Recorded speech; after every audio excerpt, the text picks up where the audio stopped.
രാഹുൽ ഗാന്ധി വന്നിട്ട് 5 പ്രഖ്യാപനങ്ങൾ നടത്തിയിട്ട് പോയിട്ടുണ്ട്. ഈ 5 പ്രഖ്യാപനങ്ങളെ കുറിച്ച് കേരളത്തിലെ കോൺഗ്രസ് നേതാക്കന്മാർക്ക് ആർക്കും തന്നെ അറിയാൻ പാടില്ല. ഈ 5 പ്രഖ്യാപനങ്ങൾ എന്ന് പറഞ്ഞില്ല, അത് ഒന്നും ഒരു ഹോംവർക്ക് ചെയ്യാതെയോ ഒരു തരത്തിലുള്ള ഗൗരവമാർന്ന ഒരു പഠനം ഒന്നും നടത്താതെ നടത്തിയിട്ടുള്ള ചുമ്മാ ഒരു പ്രഖ്യാപനം നടത്തുക എന്നുള്ളതാണ്. KSRTCയിൽ ഇത് എങ്ങനെയാണ് KSRTC ബാധിക്കാൻ വേണ്ടി പോകുന്നത്? KSRTC കട്ടപ്പുറത്താവും എന്നുള്ള കാര്യത്തിൽ യാതൊരു സംശയവുമില്ല. നമ്മുടെ പബ്ലിക് ട്രാൻസ്പോർട്ട്സ് ഇതെടുക്കുമ്പോൾ അതിനകത്ത് കാണുന്നത് കൂടുതൽ സ്ത്രീകളാണ് യാത്ര ചെയ്യുന്നത്. ആവറേജ് എടുക്കുമ്പോൾ ഒരു 9 കോടി രൂപയുടെ ടിക്കറ്റ് കളക്ഷൻ ഇപ്പോൾ വരുന്നുണ്ട്.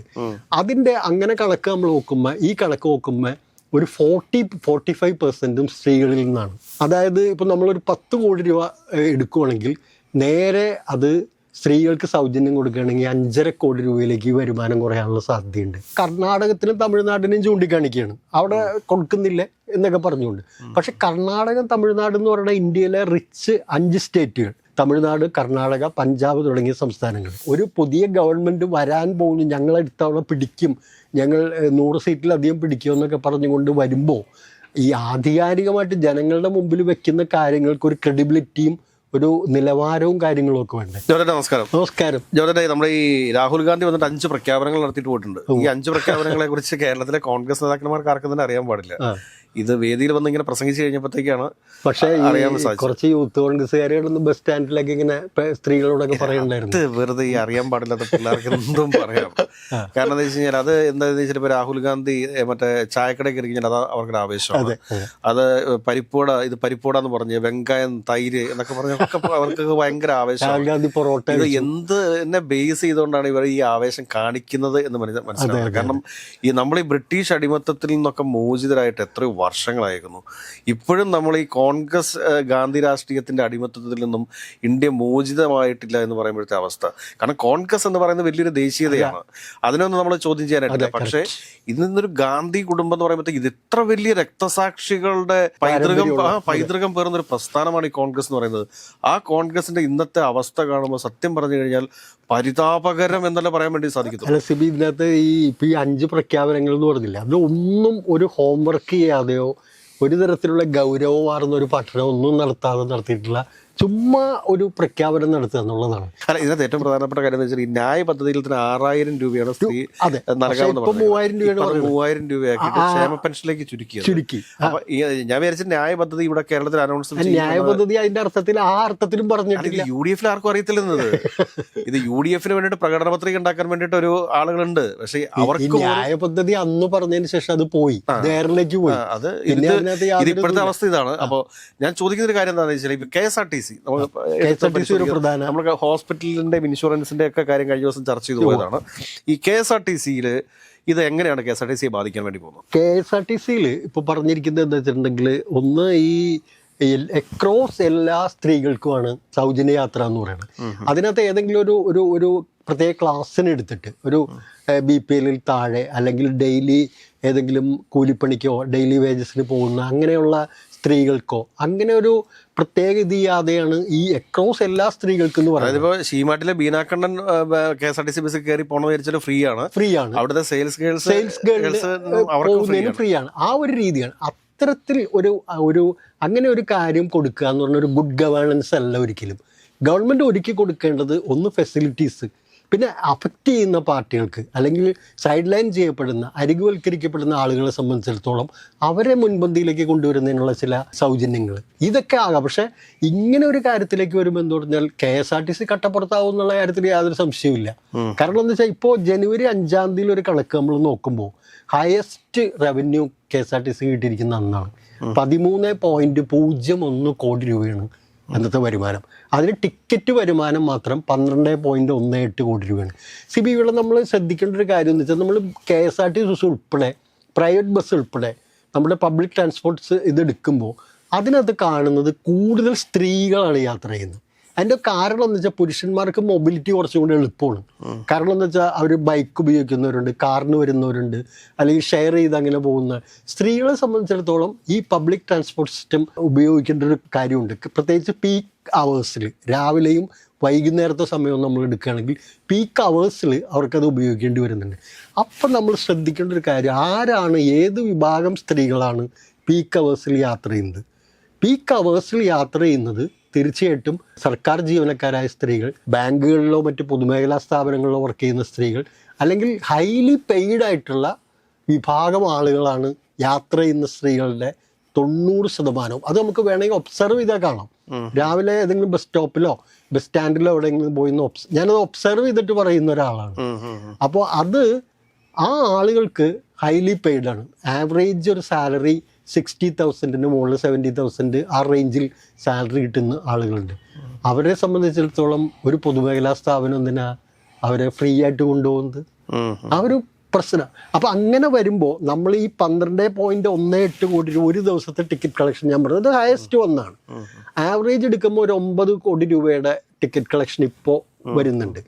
അതിൻ്റെ അങ്ങനെ കണക്ക് നമ്മൾ നോക്കുമ്പോൾ, ഈ കണക്ക് നോക്കുമ്പോൾ ഒരു 40-45% സ്ത്രീകളിൽ നിന്നാണ്.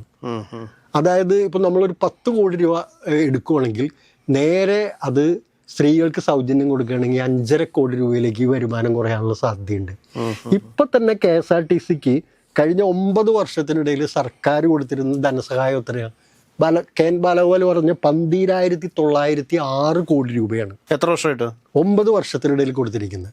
അപ്പൊ അത് അങ്ങനെ മുമ്പോട്ട് പോകുന്നൊരു സ്ഥാപനത്തിന് അവരുടെ 2025-26 നഷ്ടം 1,500 കോടി രൂപയാണ്. ഒരു വർഷത്തെ മൊത്തം സഞ്ചിത നഷ്ടം, അക്യുമുലേറ്റഡ് ലോസ് എത്രയാണെന്ന് അറിയുമോ? 16,000 കോടി രൂപയാണ്.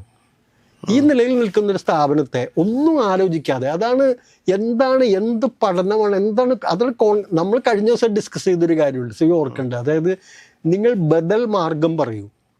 ആ ബദൽ മാർഗം പറയുമ്പോൾ ബദൽ മാർഗത്തിന്റെ പ്രാക്ടിക്കലിറ്റി, പ്രായോഗിക ക്ഷമത അതിനുണ്ടാവണം. അത് ജനങ്ങൾക്ക് കൺവിൻസിങ് ആവണം. LDF കൊണ്ടുവന്ന മോഡലിനേക്കാൾ ബെറ്റർ മോഡലാണെന്ന് കൺവിൻസ് ചെയ്യുന്ന ഒരു സ്ഥിതിയിലേക്ക് വേണം. പക്ഷെ അങ്ങനെയല്ല, ഇത് മാവേലിക്ക് വടിയെറിയുന്ന പോലെ അങ്ങോട്ട് എറിയാണ്. കേൾക്കുമ്പോൾ എന്താണ്, കേൾക്കുന്ന ജനങ്ങളെ സംബന്ധിച്ചിടത്തോളം എന്താ വലിയ സുഖം. സ്ത്രീകൾക്ക് പൂർണ്ണമായിട്ടും സൗജന്യം. ഇന്നലെ പറഞ്ഞ പോലെ 25 ലക്ഷം രൂപയുടെ ഇൻഷുറൻസ്.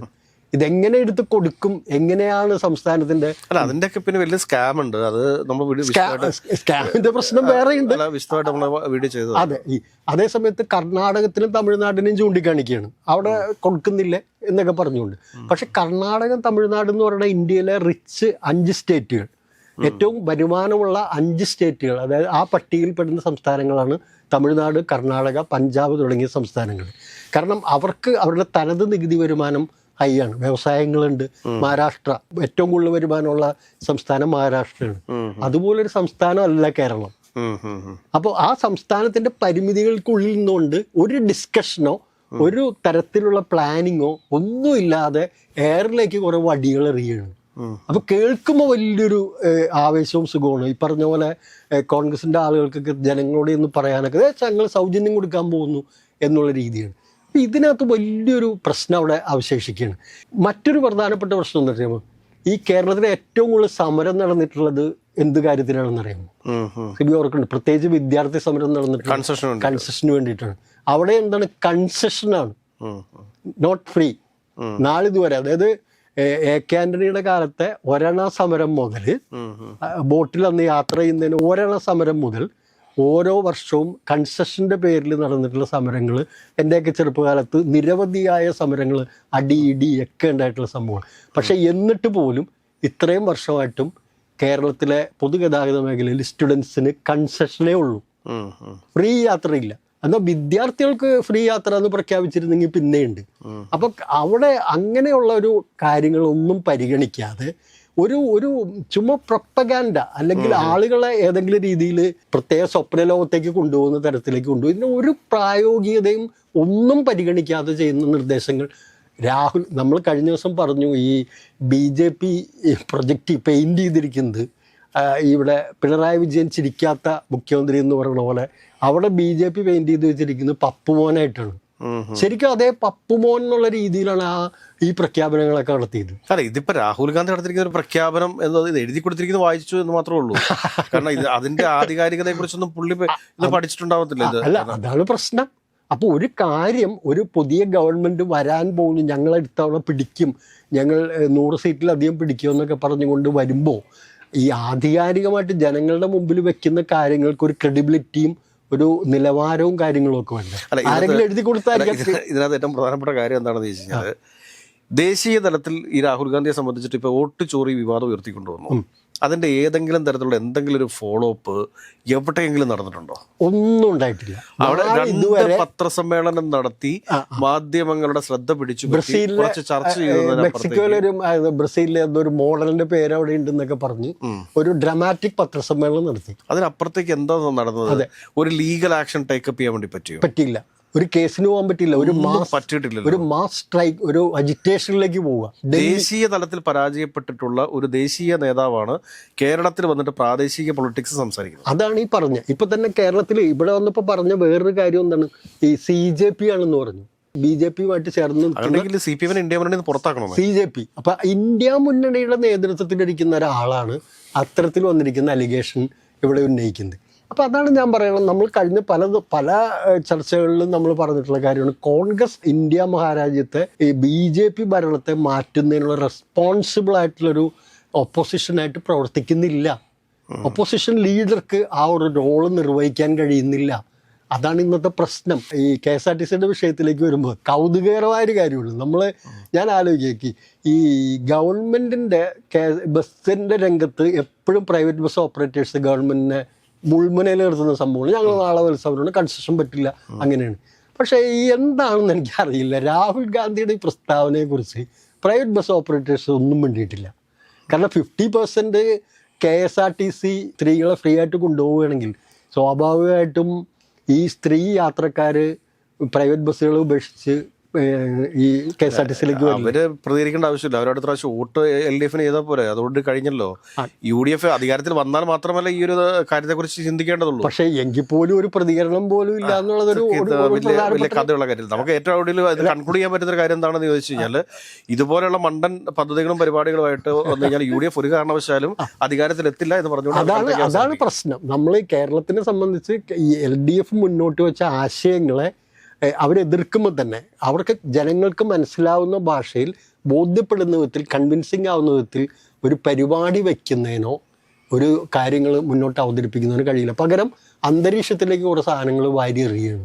വീണാ കിട്ടി എന്നുള്ളൊരവസ്ഥയിലേക്ക് പോകുന്ന അവസ്ഥ. അതാണ് ഈ UDFും പ്രതിപക്ഷവും ഉന്നയിക്കുന്ന ഏറ്റവും ദയനീയമായ ഒരു പതനം എന്ന് പറയുന്നത്. അതാണ് എൻ്റെ പ്രശ്നം.